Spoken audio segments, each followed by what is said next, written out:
வடமாகாணம் அழைக்கவில்லை. வடமாகாணம் திரு சுமந்திரனை விரட்டுகிறது.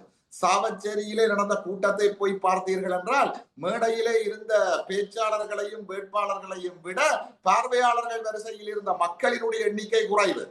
மக்களை விட வேட்பாளர்களும் கட்சியின் பிரமுகர்களும் தான் மேடையில் அதிகமாக இருந்தார்கள். உண்மையில வடக்கு சிறப்பு பேச்சாளரை விரட்டி கொண்டிருக்கிறது.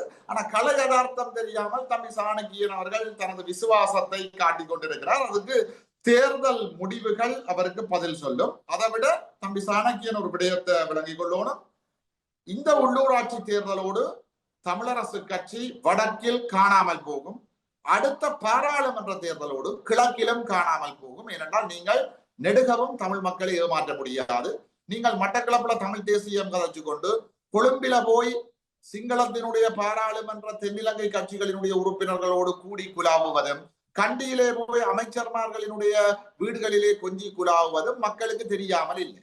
உங்களோட வாயாலே நீங்க சொல்லி இருக்கிறீங்க ஒற்றையாட்சியை விட்டா தமிழ் தேசிய மக்கள் முன்னணிக்கு அரசியல் இல்லை. அப்ப நீங்கள் ஒற்றையாட்சிக்கு எதிரான ஆட்கள் இல்ல, ஒற்றையாட்சி ஆதரிக்கிறார்கள் என்பதை உங்களோட வாயாலேயே சொல்லி இருக்கிறீங்க. இதற்கு தமிழ் மக்கள் விரைவில் உங்களுக்கு பதில் வழங்குவார்கள்.